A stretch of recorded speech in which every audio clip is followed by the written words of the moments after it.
Hey there, Wendy Barr here with Barcode Branding. Hi.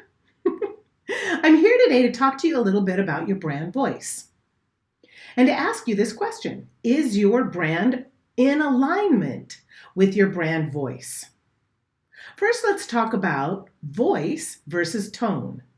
Your brand voice is your brand's unique perspective, your brand values, your brand's overall personality.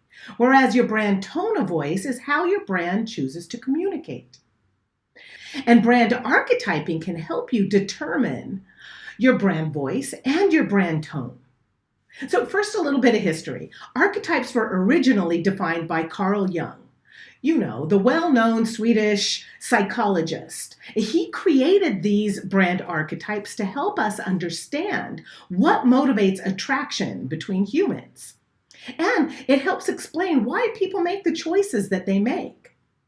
Now, using this unique knowledge of human behavior can help you establish unique language that clearly sets your business apart from your competition in the marketplace.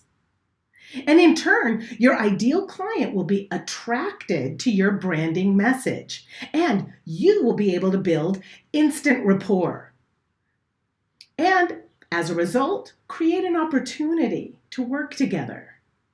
Now, remember this though, a brand archetype applies to your business message, and it may not necessarily reflect your own personal preferences.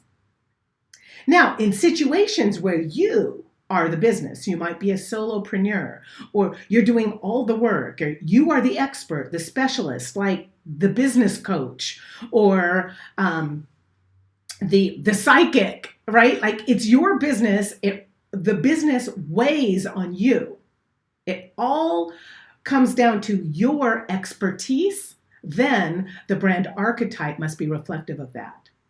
But if your business is bigger than you, right? Like Barcode Branding, for example, the business is bigger than just Wendy Barr.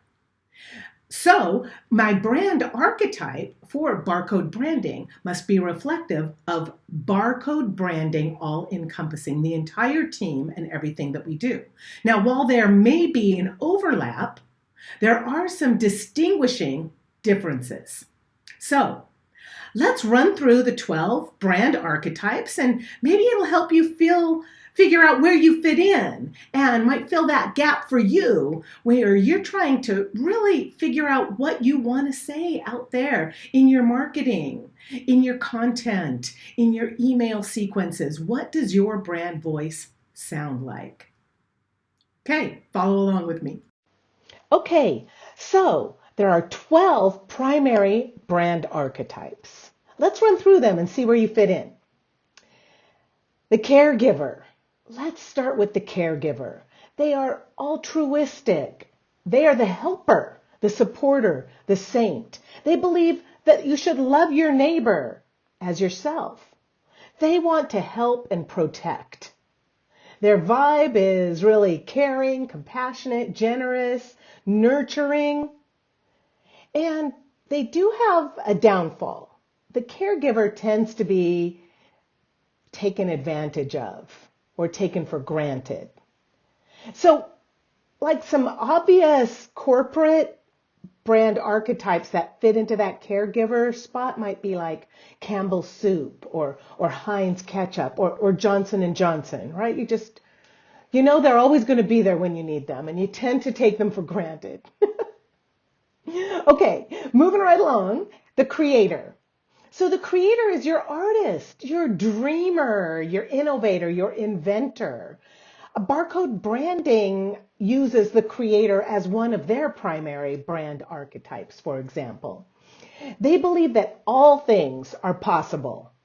They want to utilize their imaginative skill to create enduring quality. Now, okay, they could be perfectionistic or sometimes impractical. Think Crayola or Lego, for example. Next, the explorer. So the explorer is the adventurer, the pilgrim, the seeker, the wanderer.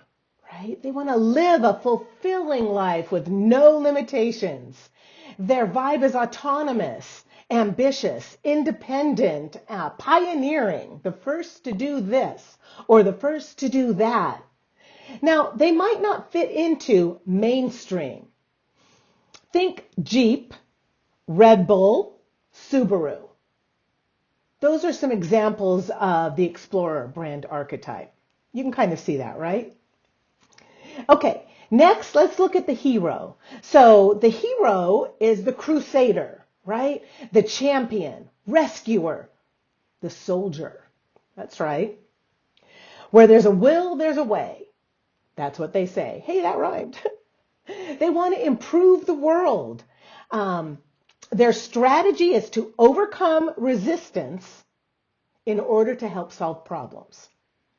They might be arrogant sometimes or aloof, but think BMW, Duracell, Nike. Those are the hero brand archetypes. They come in, they save the day. Excellent. Okay, next, let's take a look at who? The innocent. The innocent is your optimist, your purist, your traditionalist. You know what you're getting. You can count on it. Let's all just be free and happy. That reminds me of me in the 70s. Okay, anyway, they make wholesome choices to eliminate worries. Wait, that doesn't sound like me at all in the 70s. Okay, stop it. All right, but they could be naive, sometimes boring. So think Coca-Cola or Orville Redenbacher. Those would be great examples of the innocent brand archetype. Next, the jester, the entertainer, the jokester. Yeah, I know. Hence my official title at Barcode Branding, Chief Goofball in Charge. Anyway, that's for another day. Their motto is, let's just all be happy and have a good time. They want to bring joy to the world. Their strategy is to use humor to get around obstacles and to lighten the moment. I do that. Do you ever do that? You're nervous, so you use humor? Yeah, usually my worst jokes. Worst. But they could be seen as frivolous or disrespectful. I don't mean to be. Examples of the jester archetype might be Ben and Jerry's or Comedy Central. Those would be great examples of the jester archetype. All right, next, the lover. Now, I use the lover oftentimes when I'm speaking on stage as an example of a brand archetype. And I use Jackie Kennedy as a perfect example of the lover brand archetype. The lover is confidant. They are the person you can lean on. They're your partner. They're the sensualist, right? So their motto is intimate relationships make the world go round, right? So they want to get close, up close and personal. Again, the confidant, right? They're active and they believe that stimulating the senses to enhance pleasure will activate their brand. Now, they're very appreciative. They're very committed. They're super warm and approachable. Now, they could be too selfless, or maybe they're not grounded enough. Those are their drawbacks. A good example of the lover brand archetype is Jackie Kennedy, right? Godiva chocolate is a great example of the lover brand archetype. And who else? That's right, Victoria's Secret. Okay, next, the magician. The magician is the catalyst, the shaman, the visionary. I'll make your wildest, and I mean wildest, dreams come true. They believe that they can transform the known world. Their strategy is to use knowledge to create unique change. Now, their vibe is charismatic, imaginative, intelligent, mysterious. but they might take risks that result in bad outcomes. So the magician has to learn to, reel it in a little bit. Great examples are Apple and Disney. Those would be great examples of the magician brand archetype. Apple all day, baby. So I get it. Okay, now let's talk about the outlaw. Now that's another brand archetype that I talk about often on stage. And the best example I can give of an outlaw brand archetype, besides talking about the obvious, Harley Davidson, is my mother. Well, again, that's for another day. All right, so the outlaw brand archetype is the misfit, the rebel, the revolutionary, the wild and unaccessible, right? You saw me reach this guy, unaccessible. They're the outlaw. Rules are made to be broken. That's one of my famous sayings. My husband says it's against the rule, and I say, well, those rules aren't for me, are they? I don't know. But they believe that they can bring that necessary change. And we need the outlaw brand archetype to bring that change when it comes to so many different areas. But oftentimes, it's important in business. Now, some great examples, like I mentioned, Harley Davidson, Virgin Records, think Richard Branson. Great examples of the outlaw brand archetype. Next, your regular guy, gal, right? So your regular guy, gal is your everyman, every woman, good neighbor, silent majority, solid citizen, man. They believe that all people are created equal. And their goal is to be appealing to everyone. They don't want to rock the boat. They want to be liked. Okay, they like to make connections that really foster a sense of belonging. They're approachable, they're empathetic, they're unpretentious. But their drawbacks, they might lack a distinctive identity, which is something you really need in branding. You need a distinctive brand identity. However, think about brands like Folgers or Home Depot, approachable to all. That's pretty important. Okay, next is the ruler. The ruler is the authority, the gatekeeper, the leader, the role model. They believe that power isn't everything. No, it's the only thing. Gotta love the ruler. Now, while you might be thinking that the ruler is Miss Bossy Pants, and it can be, the ruler is really about bringing structure and organization out of chaos, right? So that's really what the ruler does, organize, strategize. And they love a challenge, like chaos. But sometimes they lack a common connection with other humans because they're so analytical. Think Mercedes-Benz or Microsoft. Those would be great examples of the ruler brand archetype. And finally, the sage. The sage is your advisor, your expert, your mentor, right? The scholar.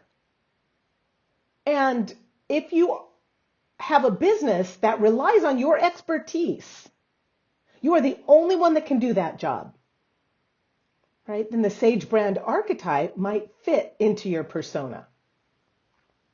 They believe that the truth will set us all free. They like to help others gain the wisdom and the insight that they have.